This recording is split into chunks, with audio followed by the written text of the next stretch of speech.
Kisah Rasul pasal yang pertama ayat yang ke-8 berkata, tetapi kamu akan menerima kuasa kalau Roh Kudus turun ke atas kamu, dan kamu akan menjadi saksiku di Yerusalem dan Yudea dan Samaria dan sampai ujung bumi. Kalau Bapak Ibu sekalian pernah membaca kisah para rasul, maka kita menemukan ada pertumbuhan gereja yang begitu luar biasa. Kisah Rasul 1 ayat ke-15 berkata hanya 120 orang percaya di loteng Yerusalem. Tapi pada waktu Petrus berkhotbah, sekali Petrus berkhotbah 3.000 orang yang percaya dan bertobat. Saya suka berkata sekarang 3.000 kali khotbah baru satu yang bertobat. Kenapa? Karena pada waktu itu mereka melayani dalam kuasa Roh Kudus, sehingga baca lagi dalam Kisah Rasul 2:47, tiap-tiap hari Tuhan menambah jumlah mereka. Kisah Rasul 4 ayat yang keempat berkata ada 5.000 laki-laki orang percaya. Kisah Rasul 5 ayat 14 berkata makin bertambah jumlah orang yang percaya. Kisah Rasul 6 yang ke-7, jumlah murid Yerusalem makin bertambah. Kisah Rasul 9 ayat 31, jemaat bertumbuh di Yudea, Galilea, Samaria. Firman Tuhan makin tersebar, firman Tuhan makin disebarkan sampai kepada Injil di Roma.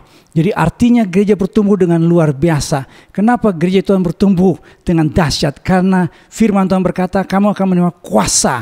Kata kuasa di situ adalah kata dunamis. Ini adalah kekuatan supranatural, kekuatan yang bukan dari manusia. Ini kuasa Roh Kudus. Ketika orang-orang percaya dipenuhi oleh Roh Kudus, dikuasai oleh Roh Kudus, dipengaruhi oleh Roh Kudus, diurapi Roh Kudus, maka sesuatu yang luar biasa pasti terjadi. Perhatikan dalam Matius 28 ayat 17, Markus 11 ayat 14, Lukas 24 ayat 37, Yohanes 20 ayat 19. Murid-murid pada waktu itu belum siap menjadi saksi Kristus. Mereka dalam keadaan ragu-ragu waktu menyembah Yesus. Mereka dalam keadaan tidak percaya kepada Kristus yang bangkit. Mereka menyangka ketika Kristus menampakkan diri sebagai hantu. Bayangkan, mereka menyangka Yesus adalah hantu. Dan mereka pada waktu melihat Yesus ditangkap, mereka dalam keadaan takut. Mereka mengunci pintu rapat-rapat karena takut kepada orang-orang Yahudi. Tetapi saudara, kita menemukan mereka menjadi saksi Tuhan yang luar biasa. Contohnya adalah Petrus. Petrus dalam Yohanes 18:27 menyangkal Yesus sebelum ayam berkokok. Yang namanya Petrus pernah berjanji kepada Tuhan Yesus, dia akan memberikan nyawanya bagi Tuhan Yesus. Tapi kita menemukan kalau orang mengikut Yesus, melayani Yesus hanya dengan kekuatan sendiri, pasti tidak mampu. Makanya saudara, gereja Tuhan pada waktu itu mereka harus menunggu janji Bapa supaya mereka dikuasai oleh kuasa Roh Kudus. Karl Barth pernah mengatakan kalau Allah mengambil Roh Kudus dari tengah-tengah gereja pada waktu itu, sekitar, perhatikan, 90% dari apa yang sedang mereka lakukan akan langsung berhenti dan setiap orang mengetahui perbedaannya. Tetapi jika Allah mengambil Roh Kudus dari tengah-tengah kita pada saat ini, sekitar 95% dari apa yang kita kerjakan akan terus berjalan dan tidak ada seorang pun yang mengetahui perbedaannya. Apa maksudnya perkataan Karl Barth ini?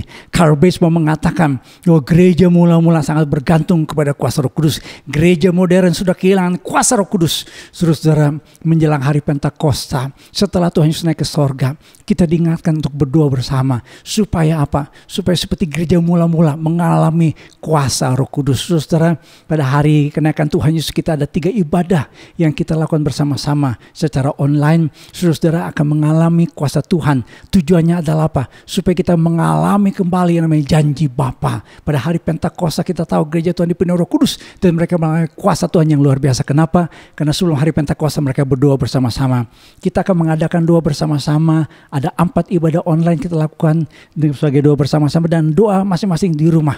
Jadi nanti Bapak Ibu sekalian akan menerima semacam kayak pengumuman atau arahan supaya kita doa sama-sama. Pada tanggal 24 Mei kita akan ibadah juga bersama-sama. Ada doa umum, ya, ibadah bersama.